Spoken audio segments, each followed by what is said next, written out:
Tem gente que acha que talento vem com diploma, com sobrenome importante ou com aplauso fácil. Mas o que fazer quando a verdadeira genialidade se esconde por trás de um uniforme simples e de mãos calejadas pelo trabalho? Essa história não é só sobre música, é sobre coragem silenciosa, preconceito social e o poder de uma mulher que soube transformar sua dor em melodia. Clara era apenas uma zeladora, invisível aos olhos da elite cultural que frequentava aquele conservatório de música. Enquanto limpava os corredores, guardava dentro de si um dom que ninguém ali suspeitava existir. Até que, num momento inesperado, um comentário arrogante de um maestro acendeu uma faísca. E o que veio depois calou uma sala inteira. Prepare-se para uma narrativa de superação que vai mexer com seu coração. Uma mulher subestimada, um piano esquecido e uma apresentação que virou lição de vida para todos os que já foram julgados pela aparência. Se você acredita que humildade com sabedoria é mais poderosa do que qualquer currículo, essa história foi feita para você.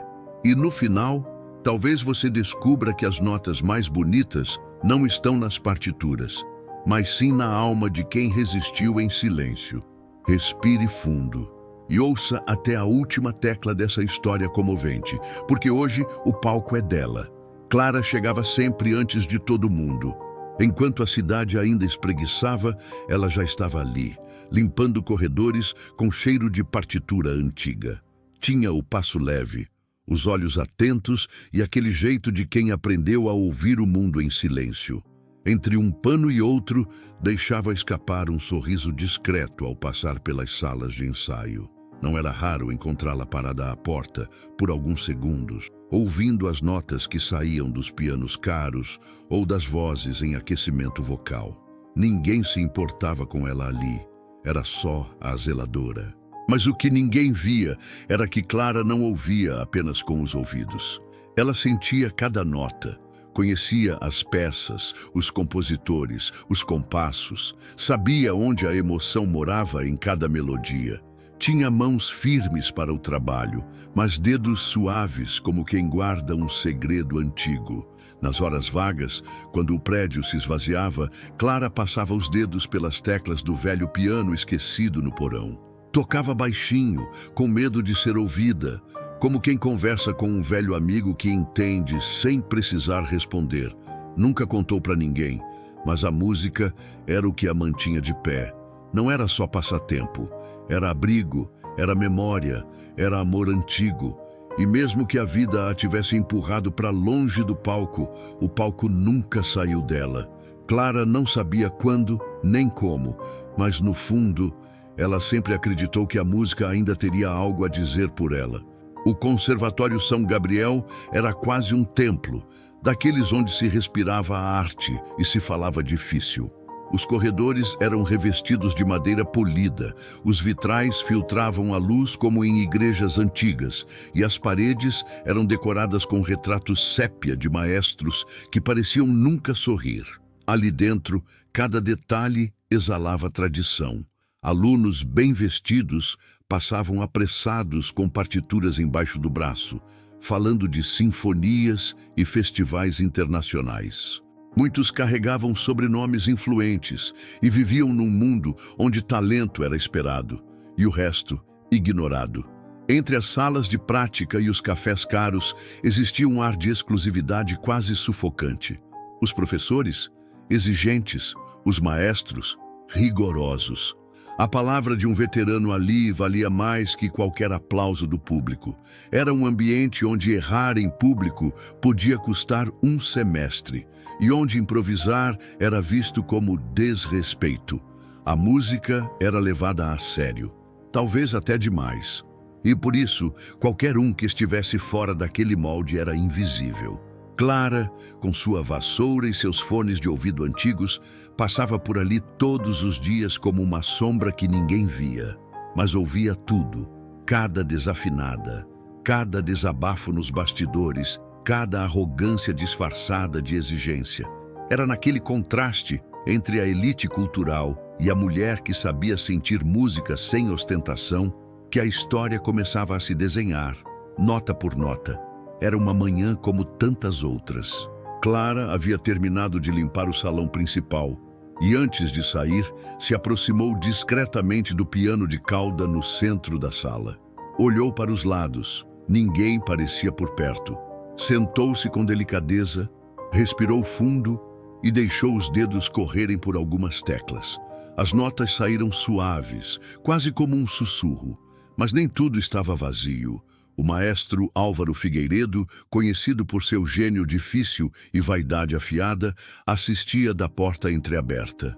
Ele entrou em silêncio e interrompeu a pequena melodia com um comentário seco. "Você não parece entender de música." A frase veio fria, cortante, como se o som das teclas fosse um erro imperdoável. Clara levantou-se imediatamente, sem olhar para ele. Suas mãos tremiam. Não de medo, mas de vergonha. O maestro a encarava como quem olha uma cadeira fora do lugar. Não havia empatia em seu tom, apenas superioridade. Para ele, aquela cena era quase ofensiva. Uma zeladora talentosa demais para o cargo, porém pobre demais para o palco. Os alunos que entravam viram apenas o final da cena, mas bastou para que risadinhas surgissem. "A faxineira quer ser pianista agora?" Alguém murmurou. Clara não respondeu. Apenas pegou seu balde e saiu em silêncio, como quem apaga a própria existência por educação. Mas ali, naquele instante, começava a nascer algo que ele jamais previu: justiça poética com gosto de revanche. O som das teclas havia cessado, mas o eco daquele comentário ainda pairava no ar. Clara caminhava pelos corredores com os olhos no chão, tentando engolir o que sentia. Não era só a humilhação, era a confirmação cruel de que, para muitos ali, ela não passava de alguém que varria sonhos alheios sem direito de ter os seus. No refeitório, os olhares vieram disfarçados. Alguns alunos que tinham presenciado a cena comentavam em voz baixa, rindo da ousadia da pianista anônima. Outros apenas silenciavam, incomodados, e, como sempre, ninguém fez nada. O julgamento pela aparência falava mais alto que qualquer compaixão. Mesmo os professores, que sabiam que talento às vezes se esconde onde ninguém olha, evitaram qualquer tipo de envolvimento. Afinal, contrariar o maestro Álvaro era arriscar a própria posição. O poder do silêncio foi mais uma vez cúmplice da injustiça. E Clara, mesmo ferida, entendeu que sua melhor resposta ainda seria dada com calma. Voltou ao trabalho com a mesma dedicação. Limpou os mesmos degraus, organizou as mesmas salas. Mas agora, algo nela havia mudado. Não era raiva, nem vontade de vingança.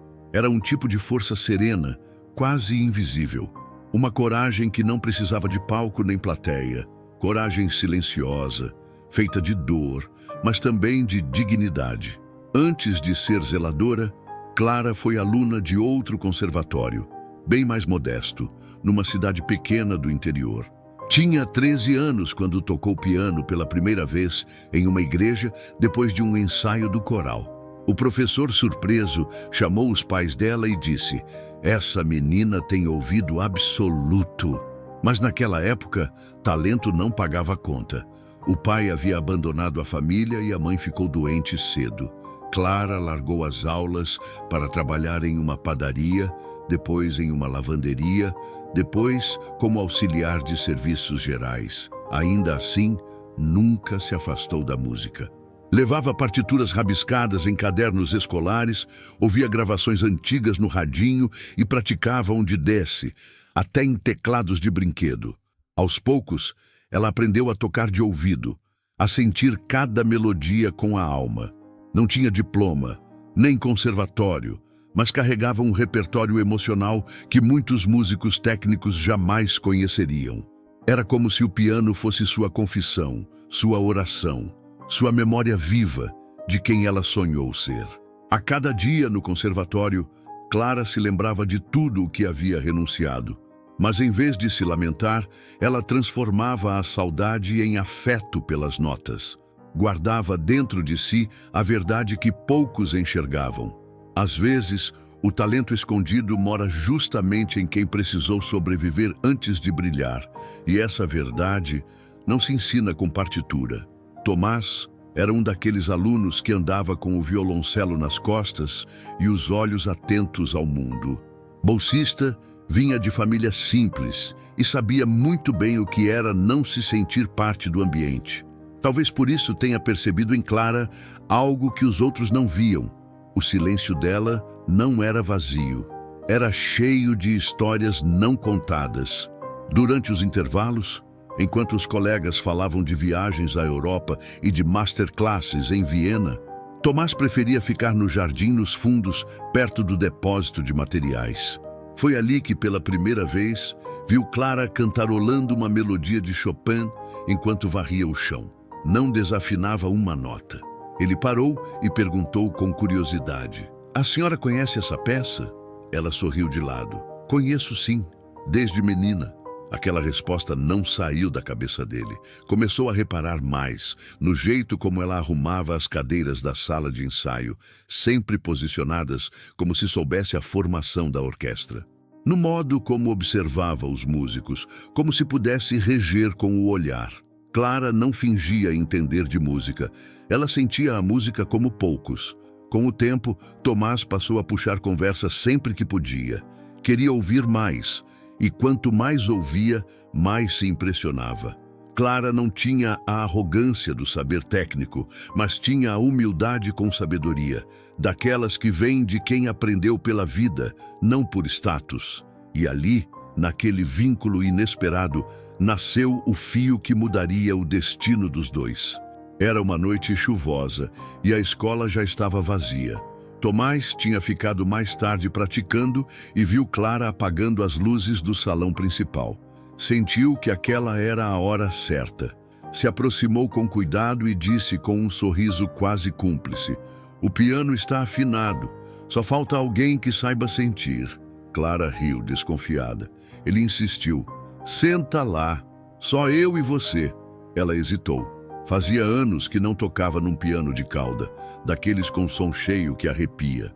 Mas algo no olhar de Tomás a tranquilizava. Sentou-se devagar, como se pedisse permissão ao instrumento. Respirou fundo e então deixou os dedos deslizarem pelas teclas. A melodia que saiu não estava nas partituras do conservatório. Era feita de saudade e coragem. Tomás segurou a respiração. Era como ouvir o passado e o presente dançando juntos. Clara tocava com emoção pura, com alma crua, com aquela superação emocional que transforma cada nota em narrativa. Ele não resistiu. Tirou o celular do bolso e gravou discretamente alguns trechos. Não para expor, mas para guardar o momento como quem salva um milagre num potinho. Quando Clara terminou, não houve aplausos. Só silêncio. Mas era o tipo de silêncio que fala. Tomás se aproximou com os olhos marejados e disse: "Você precisa ser ouvida." Ela respondeu apenas com um olhar tímido, mas firme. Ali, naquela sala vazia, começava a nascer uma narrativa de superação que ninguém ousaria escrever, mas que ela estava prestes a viver. Tomás não tinha a intenção de expor Clara, mas ao mostrar o vídeo para um colega de confiança, o encantamento foi imediato e a gravação ganhou vida própria. Em poucas horas, circulava entre alunos e professores, provocando admiração, surpresa e, claro, comentários disfarçados de elogio. "Quem é ela mesmo?" perguntavam. "Zeladora!" murmuravam quase sem acreditar. O vídeo chegou até os ouvidos do maestro Álvaro, que assistiu com os braços cruzados e expressão endurecida. Quando terminou, soltou apenas: "Tocar de ouvido não é arte, é sorte." Mas até ele, no fundo, sabia que havia algo ali que nenhuma partitura explicava. Porque Clara não seguia compasso, ela seguia sentimento. E isso incomodava mais do que podiam admitir. Enquanto alguns músicos se sentiam tocados pela emoção no palco improvisado, outros reagiram com aquele incômodo típico de quem se sente ameaçado por um talento que surge onde não deveria. A presença de Clara começava a se tornar insustentável para o velho sistema que dividia palco e bastidores como se fossem mundos que não se misturam. Mas era tarde. A chama estava acesa. E mesmo que ninguém tivesse coragem de elogiar publicamente, todos sabiam. Havia algo especial naquela mulher simples que surpreende com a força da música. E o mais desconcertante, ela não queria palco, só queria tocar. E isso, para muitos ali, era o gesto mais revolucionário de todos. O conservatório fervilhava de expectativa. A diretoria organizava um concerto beneficente em prol de um projeto social voltado à inclusão musical de jovens carentes. Seria a noite mais importante do semestre, com presença de patrocinadores, jornalistas e até uma pequena orquestra convidada. O palco estava pronto, as cadeiras alinhadas, os músicos ensaiados, mas o destino, como sempre, tinha outros planos. Faltando menos de uma hora para o evento, o pianista principal sofreu um mal súbito e cancelou a participação. O maestro Álvaro entrou em pânico. Substitutos experientes estavam fora de alcance e a alternativa mais próxima, um aluno do segundo ano, tremeu ao ser cogitado. O risco de desafinar no palco era grande demais para o padrão da casa. Foi então que Tomás levantou a mão com calma e sugeriu o impensável. Clara pode tocar. Ela conhece o repertório. A sala caiu em um silêncio desconfortável, quase ofensivo. Alguns riram nervosos, outros engoliram seco. O maestro hesitou, mas o tempo era inimigo. Fez sinal com a cabeça, como quem diz: se for um desastre, é culpa sua. Nos bastidores, Clara foi avisada. Estava de uniforme, sem maquiagem, com os cabelos presos de qualquer jeito. Quer tentar? Perguntaram. Ela respirou fundo. Não perguntou por quê, nem por quem. Apenas disse: me deem 5 minutos com o piano. Naquele instante, não era mais a zeladora invisível. Era uma pianista anônima, prestes a mostrar que música transforma vidas, mesmo quando ninguém acredita nelas. Tomás sabia o risco que corria. Sugerir uma zeladora talentosa como substituta de um pianista profissional era para muitos ali uma ousadia quase imperdoável. Mas ele não recuou. Olhou firme para o maestro e disse: ela não só sabe tocar, ela sente cada nota e, com todo respeito, o senhor sabe disso. O maestro Álvaro, com o ego ferido e a reputação em jogo, caminhava de um lado para o outro nos bastidores. Era visível o desconforto. O evento estava prestes a começar, os convidados já ocupavam seus lugares e não havia tempo para debates. Engolindo o orgulho, assentiu com um aceno seco: que ela toque, mas se errar, o nome dela nem deve ser mencionado. Clara, por sua vez, permaneceu serena.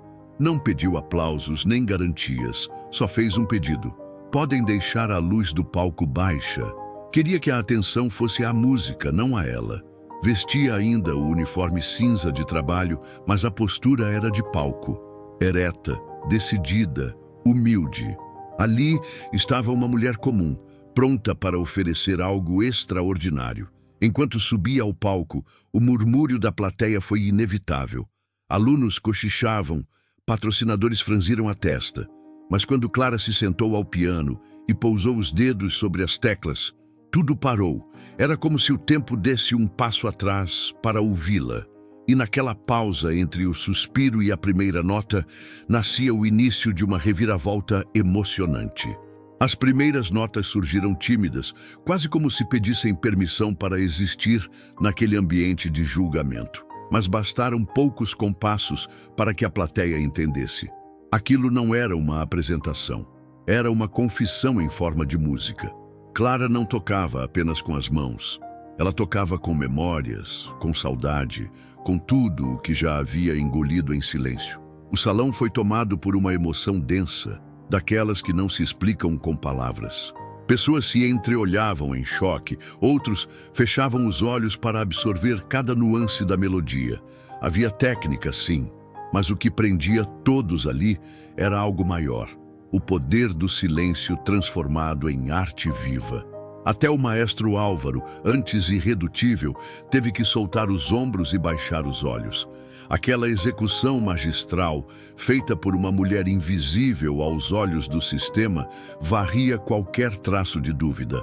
O piano parecia conhecer Clara há anos. Era como se cada tecla se curvasse à história dela, e não o contrário.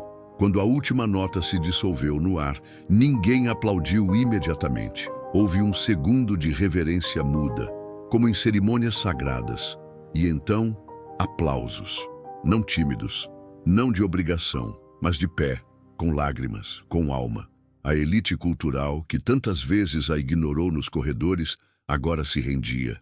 Ali não estava uma funcionária qualquer. Estava uma mulher simples que surpreende, que atravessou o preconceito social e mostrou que o reconhecimento merecido nem sempre vem com holofote. Às vezes, ele nasce de uma tecla apertada com verdade. No fim do concerto, Clara agradeceu com um leve aceno de cabeça. Não havia discurso nem pose, só a serenidade de quem sabia o valor do que tinha acabado de fazer. Nos bastidores, ninguém mais ousava olhá-la com desdém. A transformação pessoal havia sido silenciosa, mas definitiva. O diretor do conservatório se aproximou e, com a voz ainda trêmula, perguntou: "Você já pensou em dar aulas aqui?" O maestro Álvaro, ainda atordoado, manteve distância. Mas dias depois, discretamente, deixou um bilhete no armário de limpeza com uma partitura dobrada e 3 palavras escritas à mão: "Perdão, você venceu." Não era uma derrota para ele, era uma libertação. Pela primeira vez, reconhecia que música clássica também vive além dos salões nobres e que humildade com sabedoria é muitas vezes o verdadeiro virtuosismo. Clara aceitou o convite para lecionar, mas manteve o uniforme de trabalho nos dias em que não estava no piano. "Ainda tem muito chão para varrer por aqui", dizia, com um sorriso que misturava ironia e ternura. A fama que ela não buscou chegou naturalmente. Virou referência para os alunos, exemplo vivo de que o talento escondido floresce quando é regado com coragem. E assim, entre acordes e rodos, entre teclas e baldes, Clara provou que o palco não pertence a quem grita mais alto, mas a quem toca mais fundo. Porque em um mundo que insiste em nos dividir por status, ela nos lembrou que a maior nota é a da verdade. E que às vezes basta uma única música para tocar o coração de uma sala inteira e mudar para sempre a forma como ela escuta a vida. Quantas vezes você já julgou alguém pela roupa, pelo cargo ou pelo silêncio? E quantas histórias incríveis será que a gente deixa passar? Só porque o mundo nos ensinou a olhar por fora antes de ouvir por dentro. A verdade é que todo mundo carrega um palco dentro de si. Alguns só precisam de espaço, outros de coragem. E tem aqueles como Clara que só precisam de uma chance, uma nota, um momento, um gesto de confiança. Porque às vezes a maior sinfonia vem de quem o mundo tentou calar. E você? Já se sentiu invisível mesmo tendo algo grandioso dentro de si? Já foi subestimado por não ter o diploma certo, o sobrenome certo, o lugar certo? Se sim, saiba que você não está só. E essa história foi feita para te lembrar. O que você tem aqui dentro ainda pode emocionar muita gente aí fora. Se essa história tocou você, inscreva-se no canal, ative o sininho e deixe seu like para nos ajudar a espalhar mais narrativas como essa, de superação emocional, talento escondido e transformação real. E comenta aqui embaixo: qual foi a frase, a cena ou o sentimento que mais te marcou nesse vídeo? Vamos conversar nos comentários.